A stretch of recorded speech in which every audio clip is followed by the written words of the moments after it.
नाज़रीन, मैं हूं साजिद नज़ीर, आप देख रहे हैं अदालत न्यूज़। नाज़रीन, इस वक्त आप देख सकते हैं मेरे पीछे तमाम इंतज़ामिया जो आज मीरपुर शहर में फ़्लैग मार्च कर रही है।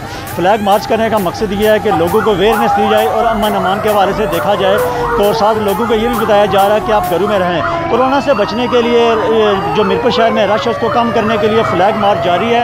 आप देख सकते हैं कि पूरी जो इंतज़ामिया इस वक्त फ़्लैग मार्च में हिस्सा ले रही है और तमाम मीरपुर शहर का रौन लगा के कचहरी में इख्तिताम पज़ीर होगी। लोगों को अवेयरनेस भी दी जा रही है। तमाम अमरा फ़ौज के इस वक्त जो ज़िली इंतज़ामिया, पूरी ज़िली इंतज़ामिया, तमाम थाने के SHO, तमाम अफसरान इस वक्त मौजूद हैं और फ़्लैग मार्च में हिस्सा ले रहे हैं। ये मीरपुर शहर का रौन लगाएंगे और अमन अमान के हवाले से चेक करेंगे। एक तरफ जो ताजिर हैं वो सरापा एहतजाज हैं कि हमारे कारोबार खोले जाएँ, दूसरी तरफ जो ज़िली इंतज़ामिया वो फ़्लैग मार्च कर रही है कि जो शहर है उसके अमन अमान के हवाले से देखा जाए और क्या पोजीशन है कोरोना से बचने के लिए, और लोगों को हिदायत भी की जा रही है कि घर में रहें।